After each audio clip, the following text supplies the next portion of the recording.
मंच पर तशरीफ फरमा हमारे पश्चिमी उत्तर प्रदेश के सचिव जनाब बिलाल साहब, हमारे जिला सचिव जनाब यामीन चेयरमैन साहब, हमारे सर्वप्रथम जिलाध्यक्ष जनाब सनवर अली खान साहब, सैयद राजा साहब, हमारे विधानसभा अध्यक्ष जनाब नरेश जाट साहब, हमारे ब्लॉक अध्यक्ष डॉक्टर आरिफ साहब और सभी आए हुए मेहमान ग्रामवासी, सबको मेरी तरफ से अस्सलाम वालेकुम। साथियों, सभी साथियों ने आपके सामने बात रखी, सबकी बातें आपने गौर से सुनी, बड़े ध्यान से सुनी। सारी बातें आप लोगों के सामने है, कोई ज्यादा बात करने की जरूरत तो है नहीं, सब कुछ आपके सामने है, आप सब समझदार लोग हैं। लेकिन एक पैगाम हम आप लोगों के बीच में लेकर के आए हैं। आज के इस माहौल में जब हमें हिंदू मुसलमान के नाम पर लड़ाकर राजनीतिक रोटियां सेकी जा रही हैं, उस माहौल के अंदर एक इंसान जो मर्द मुजाहिद आपके लिए मेल की बात करने के लिए आया है, आपको समझाने के लिए आया है कि आपका, हमारे देश का, हम सब का मसला हिंदू मुसलमान नहीं है। हमारा, मैं अपने बुजुर्गों से कहूंगा दो चार बात तो ही है। हिंदू मुसलमान का मुद्दा जो था वो टल गया था। जब देश आजाद हुआ उसके बाद जिनको अपना देश ये लगा वो यहाँ रह गए, जिन्हें अपना अलग देश चाहिए था वो चले गए। अब हम सब यहाँ हिंदुस्तानी हैं, भाई भाई। मेरे साथियों, देश का मुद्दा ये नहीं कि हिंदू है या मुसलमान है, देश का मुद्दा बेरोजगारी है, देश का मुद्दा शिक्षा है। देश के, जिसका मैं नाम सुनता था, कानवा गांव भी है कहीं, और बड़े मजबूत लोग वहां रहते हैं, बड़े अच्छे लोग वहां रहते हैं, और बहुत सियासी लोग वहां रहते हैं जो रात दिन किसी एक परिवार के साथ जो है काम करते चले आए, कभी इधर से हटे तो दूसरे परिवार के साथ काम करते चले आए। उस गांव के आने का रास्ता आज तक सही नहीं हो पाया। बड़े दुख की बात है, हमने हिंदू का भी साथ दिया, मुसलमान का भी साथ दिया, हमारा क्या हुआ? हमारा तो कोई फायदा नहीं हुआ। इसी तरीके से, जिस तरीके से मैंने ये बात बताई है, वो दोनों परिवार अपनी राजनीतिक रोटियां सेक रहे हैं, वो हिंदू भी है और मुसलमान भी है। तो फिर हिंदू मुसलमान का मुद्दा कहाँ रह गया? हिंदू मुसलमान का मुद्दा है ही नहीं। मुसलमान का मुद्दा ना हिंदू का मुद्दा है तो इन सब की कुर्सियों का मामला है। ये सब अपनी कुर्सियों के चक्कर में है। मुसलमान आपको कहेगा कि अपने मुसलमान भाई को जिता लो, इसे हरवा दो, लेकिन उस मुसलमान से आपने सवाल किया कभी कि हम 70 सालों से आपको वोट देते चले आए, 70 सालों से हमने आपके थैले उठाए, 70 सालों से हम आपके साथ काम करते आए, कभी आपने सवाल नहीं किया और ना ही कभी इन्होंने आपका कोई काम किया। मेरे साथियों, छोटे मोटे काम खाली थानों के या चौकी थानों के आपको फोन कर दिया, फोन पता है बंद है या चल रहा है ये भी पता नहीं, उसको काम नहीं कहा जाता। काम कहा जाता है आपके असल मुद्दों पर जो बात करने वाला हो, आपके लिए शिक्षा के लिए बात करने वाला हो। इतना सक्षम गांव और उस गांव में इंटर कॉलेज नहीं, क्या किसी नेता को यह ख्याल नहीं आया कि यहाँ हिंदू के बच्चे भी रहते हैं, क्या मुसलमान के बच्चे भी रहते हैं? जिनको हिंदुओं की ज्यादा फिक्र है, क्या उन्होंने कभी सोचा? या जिनको मुसलमानों की ज्यादा फिक्र रहती है, उन्होंने कभी इस बारे में सोचा? नहीं सोचा। वो लोग सिर्फ अपनी कुर्सियों के बारे में सोचते हैं। यही मामला ऊपर के लेवल पर चल रहा है। हिंदुओं की पार्टी, हिंदुओं की सरकार, हिंदुओं के नेता मुसलमानों का डर दिखा करके सरकार बनाने का काम कर रहे हैं। आप देखो, हर आदमी परेशान इस सरकार में, लेकिन जब चुनाव आता है तो मुसलमान का नाम लेकर के, मुसलमान से डरा करके वोट लेने का काम करते हैं। हम लोग रोज देखते हैं, हमारे बड़े जिम्मेदार साथी बैठे हैं, हमारे बुजुर्ग बैठे हैं, और लोग कहते हैं चुनाव के टाइम बना करके कि नहीं इस बार तो हिंदू नाराज है, हिंदू वोट नहीं देगा बीजेपी को, लेकिन फिर वोट दे देता है। उसका कारण क्या है? उसका कारण हमें जो समझ में आया कि हिंदू मुसलमान से डराकर वोट ले रहा है, और जो लोग ये चाहते हैं कि बीजेपी हार जाए। हमारे भोले भाले लोगों को कह देते हैं आके कि हिंदू की सरकार है या बीजेपी की सरकार है, इसको गिराना है। दरअसल में वो आपको मजबूत नहीं करना चाहता, वो उस कुर्सी पे खुद बैठना चाहता है। हमारे भोले भाले समाज को, हमारे भोले भाले लोगों को ये समझाया जाता है कि बस इस बार बीजेपी को हराना है, बीजेपी को हराना है। जब से हमने बीजेपी को हराने का ठेका लिया हुआ है, जब से हमारा समाज हारता हुआ चला है। आप सब साथी बैठे हैं, मेरे बड़े बुजुर्ग भी बैठे हैं, सबको मालूम है ये बात कि हम किस कंडीशन में हम लोग पहुंच गए। हम ना हिंदू की बात कर रहे हैं, ना हम मुसलमान की बात कर रहे हैं, हम अपने समाज की बात कर रहे हैं, अपने लोगों की बात कर रहे हैं, गरीब की बात कर रहे हैं, कमजोर की बात कर रहे हैं। मेरे साथियों, चीजें समझने की है। इन सब चीजों में उलझा करके वो अपनी रोटियां सेक रहे हैं, हमारा कोई फायदा होने वाला नहीं। आज एक पार्टी जो 100 सालों से पार्टी है, हमारी पार्टी कोई नई पार्टी नहीं है। और हम हिंदुओं को कहा जाता है कि ये सेकुलर लोग नहीं है, ये कम्युनल है।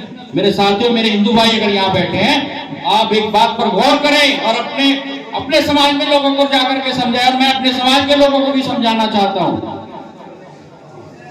कि हमारा डर दिखाकर सिर्फ ये काम कराया जा रहा है। हमारा डर, अगर मैं जुमले टाइप एक बात कहता हूं कि अगर आज हिंदू की सरकार होने के वक्त भी हिंदू खतरे में है, तो फिर सरकार बनाने का क्या फायदा होगा। अगर आज हिंदू खतरे में है तो उन हिंदू भाइयों से कहना, उनको कहो कि हिंदू खतरे में है आपकी सरकार में, तो आप एक काम करिए, मुसलमान को सरकार बनाने दीजिए। अगर एक हिंदू को किसी को उंगली किसी ने लगा दी, हम जिम्मेदार हैं इंशाअल्लाह।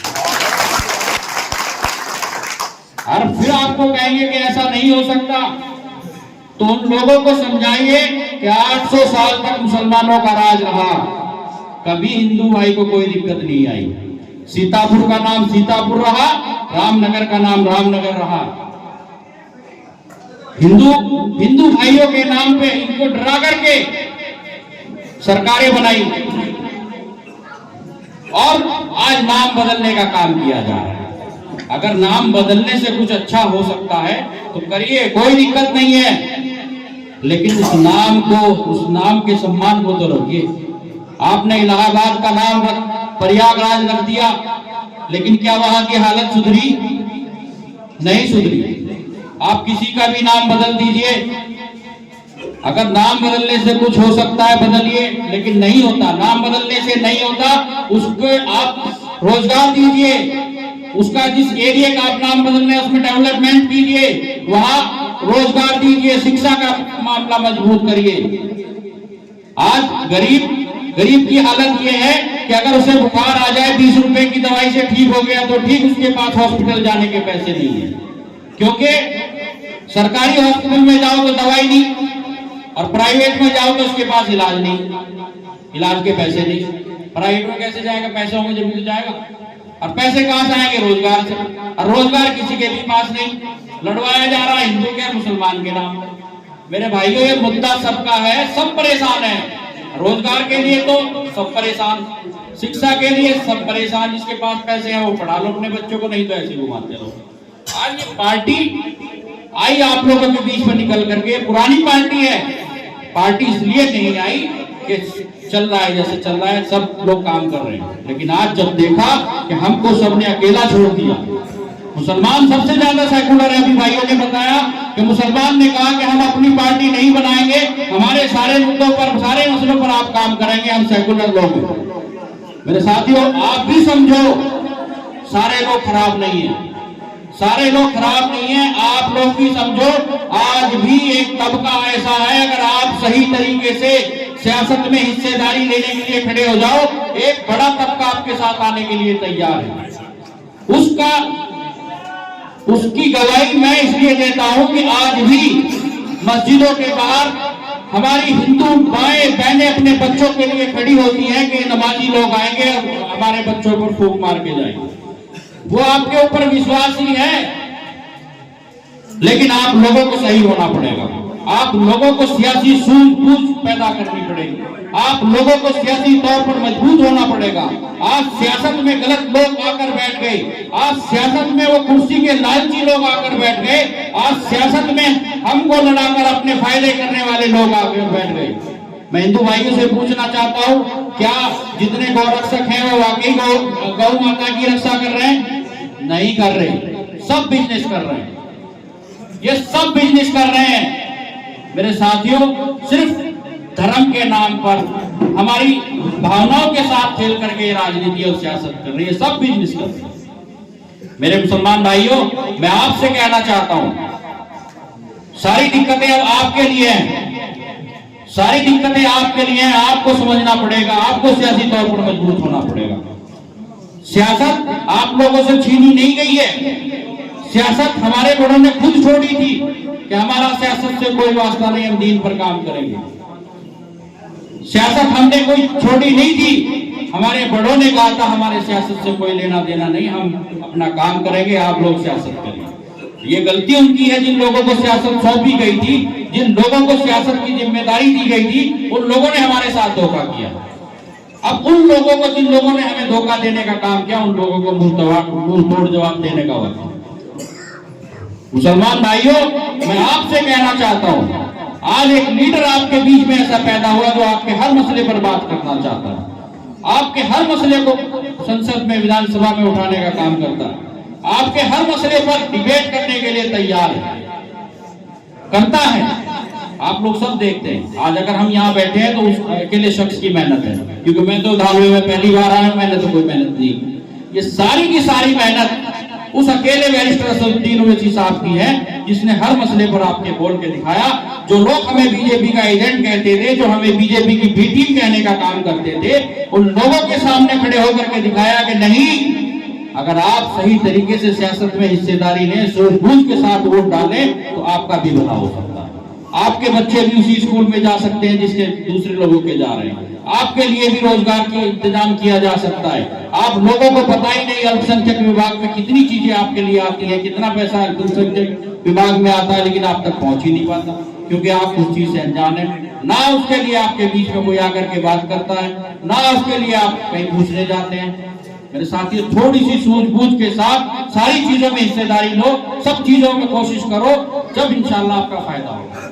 आप अगर सोचेंगे घर बैठकर कोई फायदा होगा, तो हमारे से बड़ा बेवकूफ कोई नहीं है। हमारे सारे धर्मों के पास किसी की किताब लिखी हुई है, किसी की धर्म के पास किसी का कुछ बोध है, किसी के पास कोई चीज है जिससे उनके अपने समाज के सुधार के लिए है। हमारे पास वर्ड ऑफ गॉड है।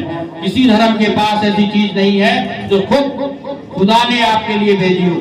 लेकिन मुसलमानों, आपको समझना पड़ेगा, आपके पास वर्ड ऑफ गॉड है, यानी अल्लाह का कलाम, जिसको हम रोज कहते हैं।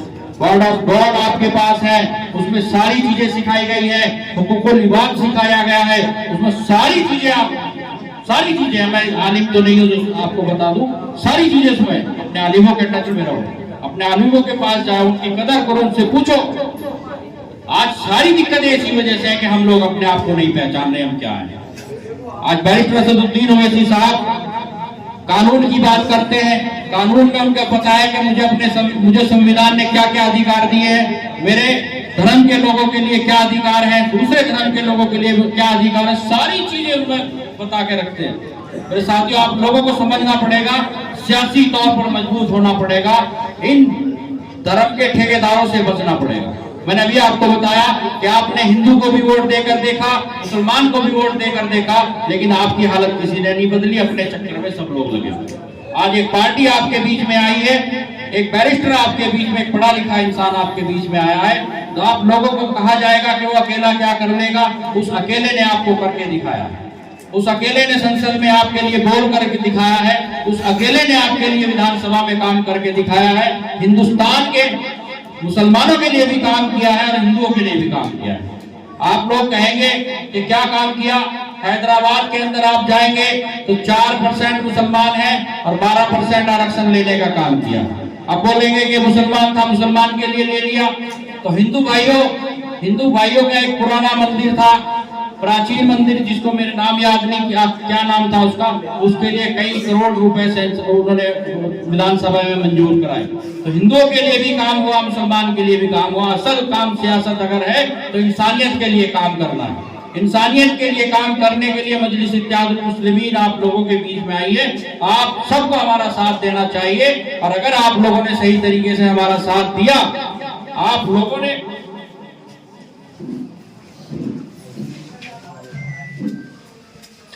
आप लोगों ने अगर हमारा साथ दिया, आप लोग अगर हमारे साथ देने के लिए तैयार हुए, तो इंशाल्लाह इसी तरह सहारनपुर से सीटें निकलेगी जिस तरीके से अभी महाराष्ट्र में आपने देखा।